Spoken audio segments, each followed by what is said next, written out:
Okay, recording here just after 2 p.m. on Thursday, a very eventful Thursday, more than most, especially in the offseason for yours truly. Andrew Callahan of Boston Herald, obviously Pat's Interference, first-time listeners, welcome. We have a lot to get to, but most of it, if you are interested, can be found at thebostonherald.com.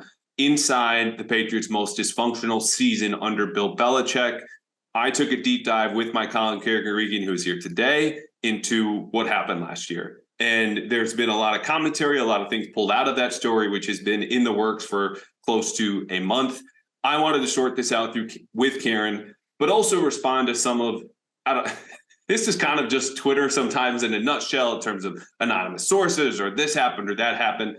Open up about the story, some things that were not included, go through the process of it, but also address those things that I just mentioned. So before Karen, because I know you're waiting and you have a lot of good stuff to share with us, I want to run down three things. Number one, the genesis of this story was to answer the question of the Patriots 2022 season, which was very simply, why?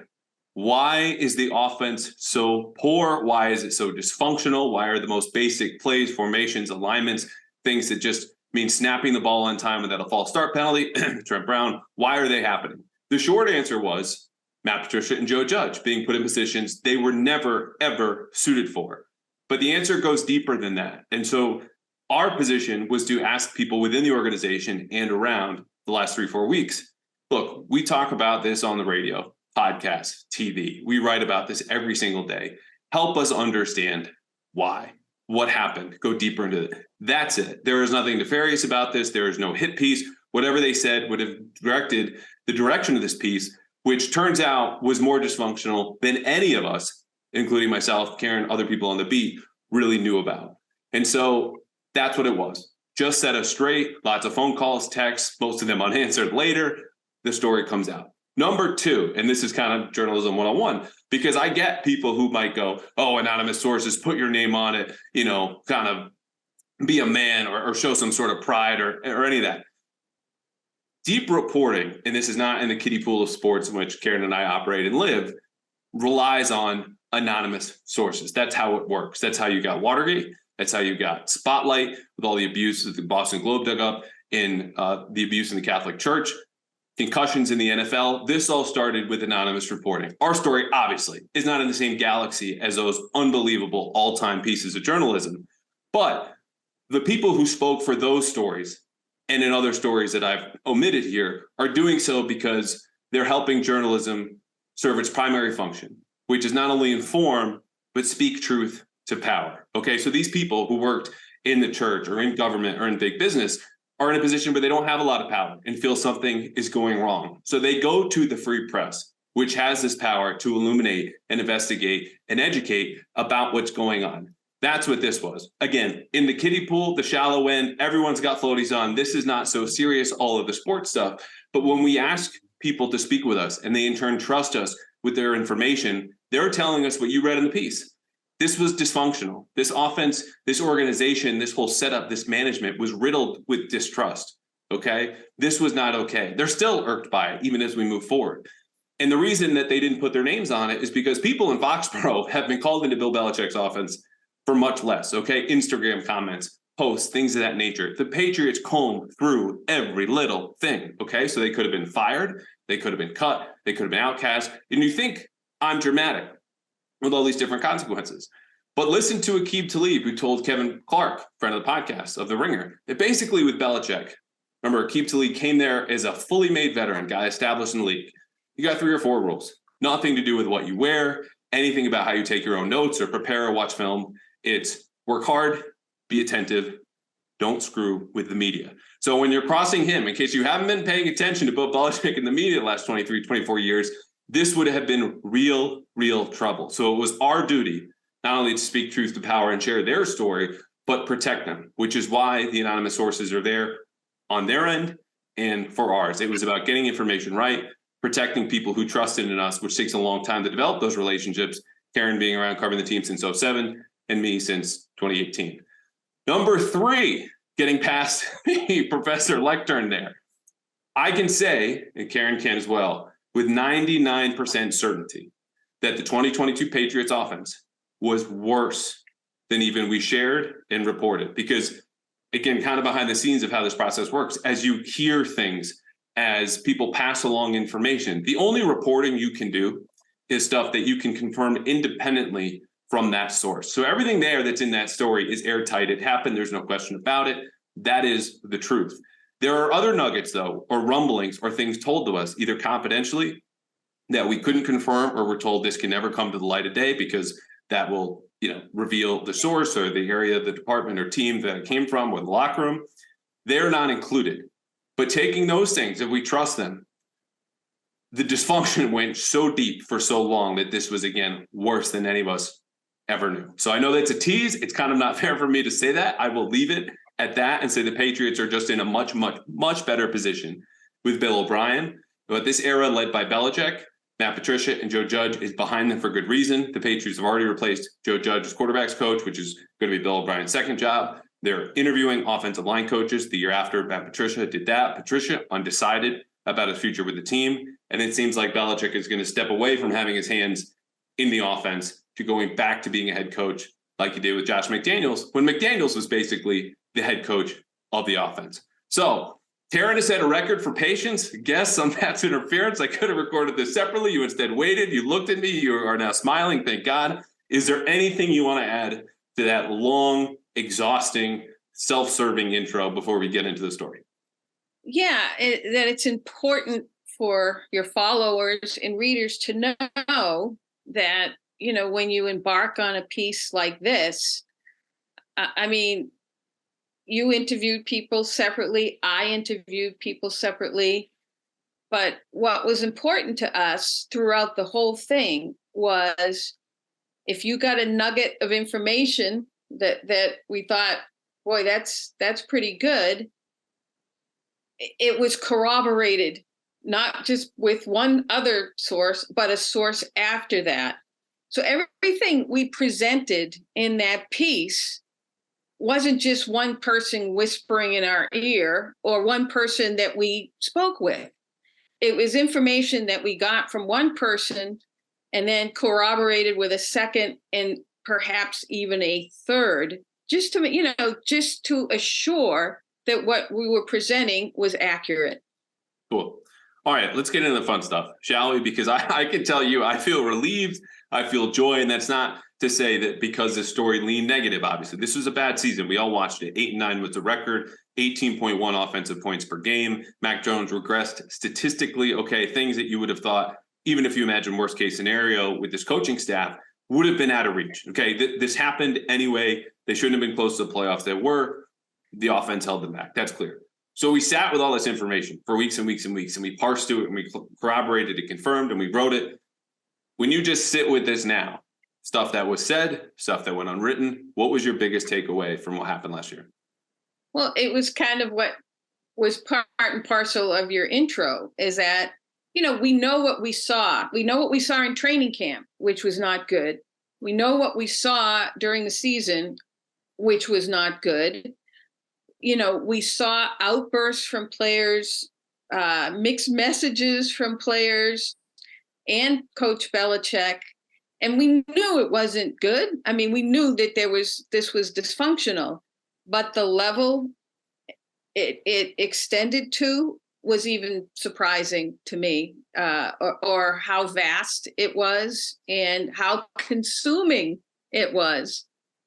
No question. I think consuming is a good word. And I think surprise is another element of this too, because again, for the Patriots who are notoriously tight-lipped, the stuff that would come out, Kendrick Bourne speaking after the Bills game, Mac in multiple press conferences, kind of defying his coaches. I'll teach Joe Judge in May, December after that same Bills game. I want to be coached harder. Like those into themselves, are big events. If you've been following the Bill Belichick Patriots, for me, it was just how many of these decisions trace back to Belichick, which we know obviously hiring Patricia and Joe Judge, putting them in these jobs starts with him.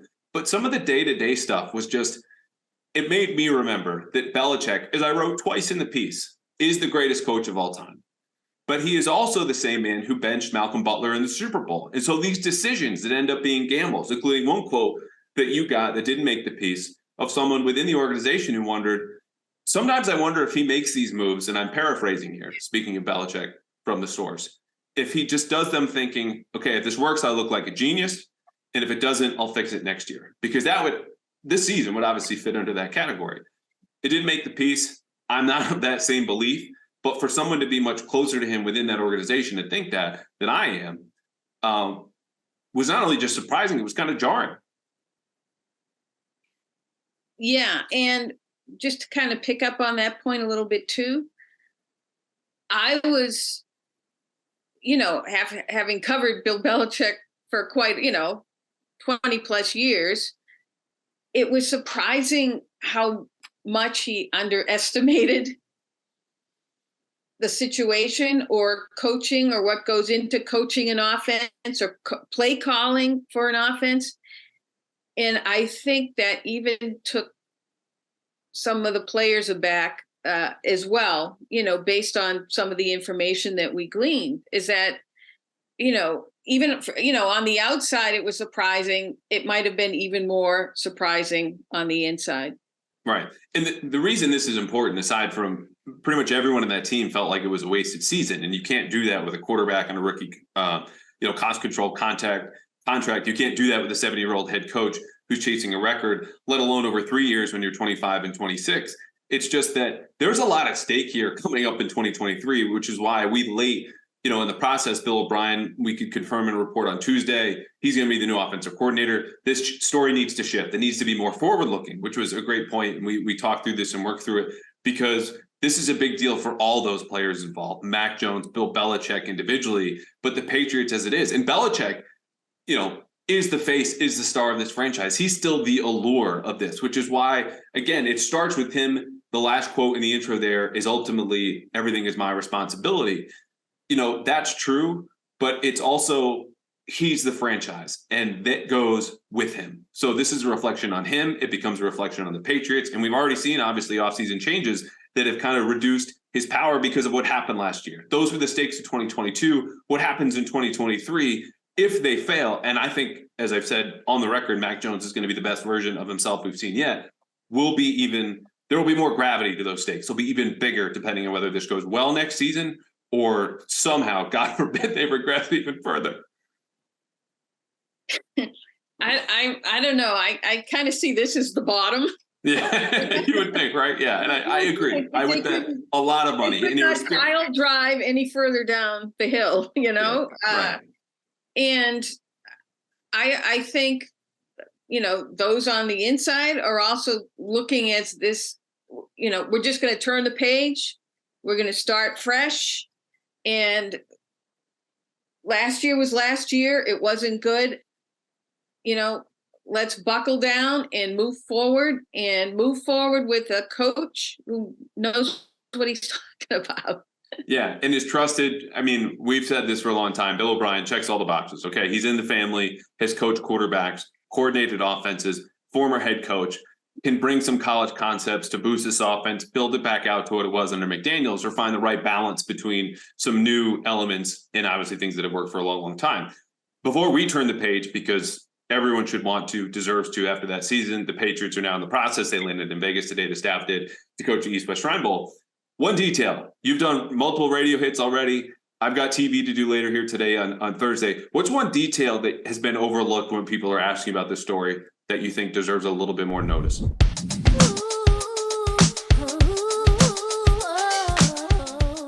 Check out Screen Time, movies, streaming, and everything in between with us, Gary Tanguay and Drew Yada. We watch what you watch, so watch us wherever you get your podcasts, or you can subscribe to our YouTube channel. Yeah, and we're pretty easy on the eye. Yeah, no, we're not. Speak for yourself.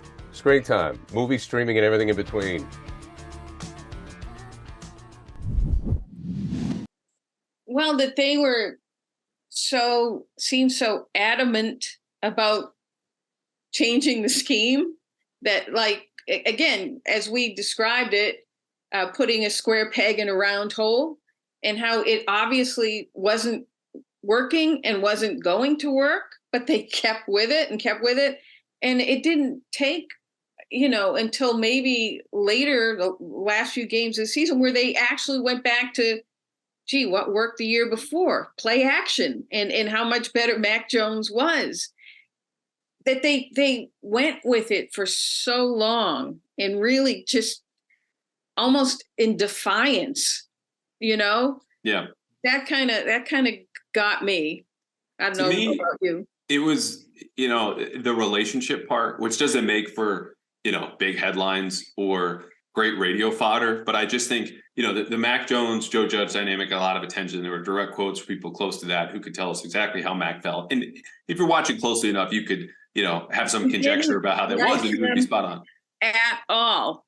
Yeah, did not like him at all, period. But it also extended to Belichick. Like that was the part that I wanted to make sure got in the intro, that the relationships and, the system became so strained, the underpinnings of what makes an offense. Okay, the system that binds everyone together, the individual relationships that make it go, quarterback to receiver, center to quarterback, center to offensive line coach to quarterback's coach.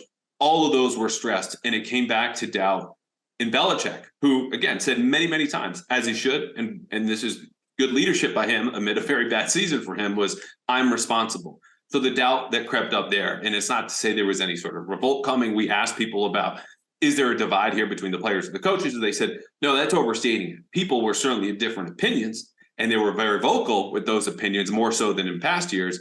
But that was it. I just think the relationships that need to be repaired, and we're going to focus in on Bill O'Brien and Mac a lot this offseason, it goes beyond him. And that was something that, maybe if we had another week or a few more days, maybe we explore that a little bit more. But I think it's worth noting because, again, that is as much a part of an offense, the trust that I remember writing about midseason that was broken on the field, as it is, hey, we're running power left, or we're running, whatever waggle bootleg play action pass.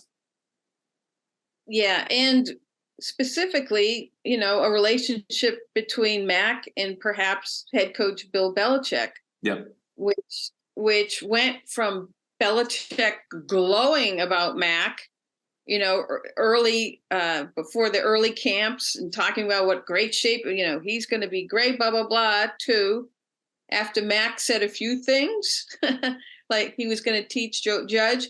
I mean, how it just sort of deteriorated for them, and how Bill's responses got to be really tepid about Mac and non-supportive, which was, another thing that was odd. Even toward the end of the year, he wouldn't even name him by name.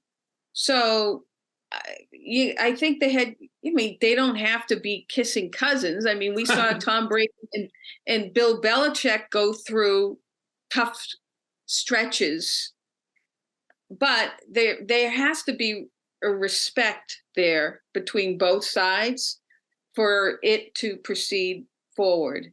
And as you talked about relationships needing to be repaired, I think that one that's like one of the ones on the front burner. No question. I talked about that a lot with Jeff Howe last week, hit on it with Mike Butnansky. Again, if you want to revisit, not necessarily is Mac the quarterback of the future, but just the whole dynamic with him this season, who dealt with Joe Judge directly, obviously Matt Patricia and Belichick.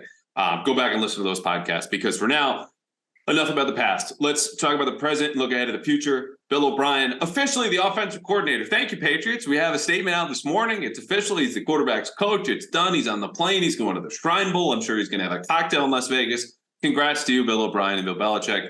You're on the same page. Good start to the offseason.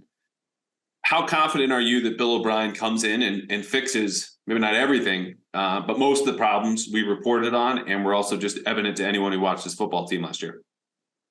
Well, I'll preface it by saying an offensive coordinator isn't the only issues that the Patriots offense has as a whole, but at least having a competent one who will understand whatever offensive scheme that they just settle on, who understands a quarterback, Bill as a quarterback coach, who understands how run games and pass games need to be married as opposed to going in separate directions. Bill checks off all the boxes in terms of all of that. And he's showed in every stop to be a very good coach. And for something I'm working on Sunday, I've spoken to a few Patriots from the past who were under Coach O'Brien, and they all and they all kind of, there was like a same theme that resonated with each player. And one, they love the guy. And again, it's not requisite that you love your coach, but they loved him, respected him, and also trusted his judgment. And those are like three so important variables to have in a coach. So he's going to bring credibility back. He's going to bring credibility back with the players. And I think, that in itself will lend itself to improvement.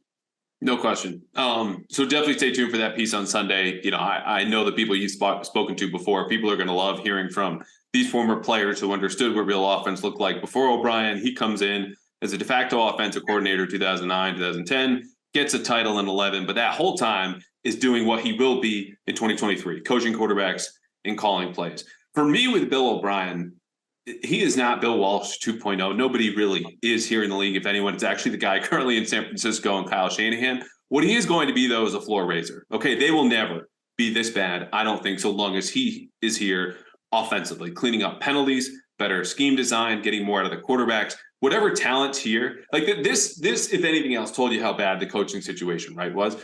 We're looking at the offense, same old story since like 2018. Oh, the Patriots have enough weapons. Devontae Parker, maybe the new weapon, probably still not good enough.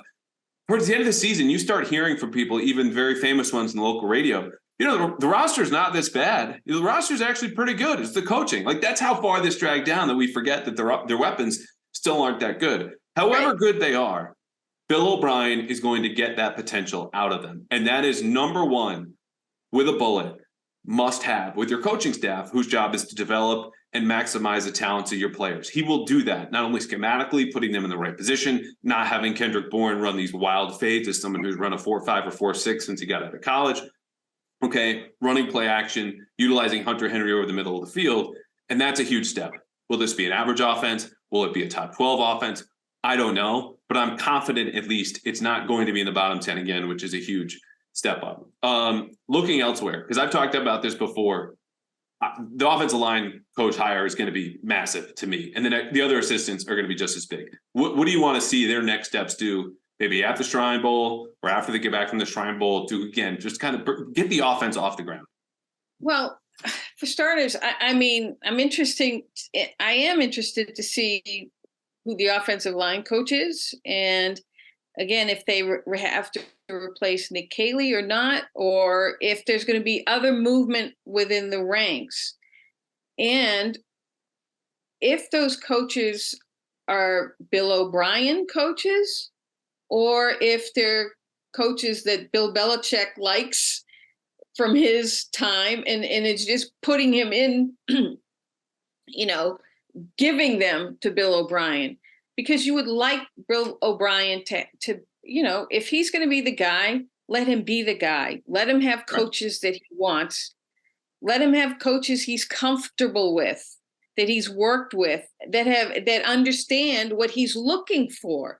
And that's especially important in an offensive line coach. I mean, I've talked to Dante Scarnecchia ad nauseum about, again, the marriage between an offensive coordinator and an offensive line coach, and how important that marriage is, and how important and everything starts up front. And talk about disheveled. I mean, the offensive line was a mess, and it was poorly coached. You had some guys thinking they were going one way, other guys going the other way. You can't have that. So if Bill O'Brien has confidence in an offensive coach that he wants, that's the guy I would hire, as opposed to a friend of Bill, and meaning Belichick. Any names off the top of your head? I know I'm putting you on the spot here, but I think the natural question people listening Doug Marrone. Yeah. Doug Marrone would be one. I think there's a guy named Mike Devlin who worked with Bill. I think he's an assistant with the Ravens now. So, but again, the answer is who Bill O'Brien wants, whoever that might be. So, but I know obviously him and Doug Marrone are like brothers. Right. And they work together. They know each other very well. Whether you can get him out of New Orleans is another question. But those are the places I would start, with guys Bill O'Brien wants on that staff. No question. You hit the names that I would want. And it's so funny. Like, we talk about the views of, the roster talent. Oh, it's actually pretty good, from, oh, this doesn't have a number one receiver. He can't compete in the AFC, blah, blah, blah. Doug Marrone goes from kind of like loser head coach with the Jaguars and Bills to, oh my God, get me as my offensive line coach. I need Doug Marrone now. So I think Doug Marrone is a good, very accomplished coach. I know Belichick thinks highly of him. Whether he gets let go from the Saints or whether they've even had a conversation, I don't know. But that would be a lateral move to come here, barring some more titles. Lord knows that Belichick is not, quote, big on titles, as hard as they work to downplay them. So, it's tough. Adrian Clem, I think, I'm glad you brought up Dante Scarnecchia, who said I didn't watch him coach a whole lot, but Dante came away impressed when, Dante would go on the road and scout prospects for the Patriots before the draft. And Clem was at UCLA for 5 years, more recently now at Oregon. He's at least been in an NFL offensive line room for 3 years. 2019, 2020, 2021 with the Steelers. And he left for about $1 million, according to Mike Giardi, to be at Oregon, where he is also the associate head coach. So he is sought after. Whether he's the best fit, I don't know. I'm with you that I would place the faith in O'Brien and Belichick, who I think in the Venn diagram of coaches they want to hire, like, that's almost a perfect circle. It's just a matter of who in that circle is the best fit for this team, because you need some new ideas. That's the other part about O'Brien. There were no new ideas in the room between Patricia and Judge and young coaches like Vinny Sunseri and Ross Douglas, and even Nick Caley's 39, but he's been in the system. Like, where are the fresh ideas coming from? That offensive line coach, even if he's an outsider, probably knows how to block power versus counter and outside zone and all this different stuff. Right. I almost think with the coaching staff from this past season, it wasn't about new ideas or whatever. It was about survival in trying to do things that they had never done before, both in the new offense and both having coaches never having taught offense or called plays before. Survival is what it was, and they didn't do a very good job. All right. Well, enough about that. We have survived today. Busy day. You have more things to get to. I do as well. The story is up. I would encourage anyone who is interested to learn more about the dysfunction, which there absolutely was dysfunction. Again, there were things left on the cutting room floor from the story that we did not include. But if you want to know ironclad of the things that brought the Patriots down from within, check it out on thebalistonherald.com. She is the legend, Karen Guregian. Always know that I'm lucky to work with you every day. Day like today, writing a story like this, I know that's never been more true than it is now. So thank you for coming on. Thank you for your time. And thank you for being there tomorrow, when I will surely bug you with another million questions about what we should do next. You got it, Andrew.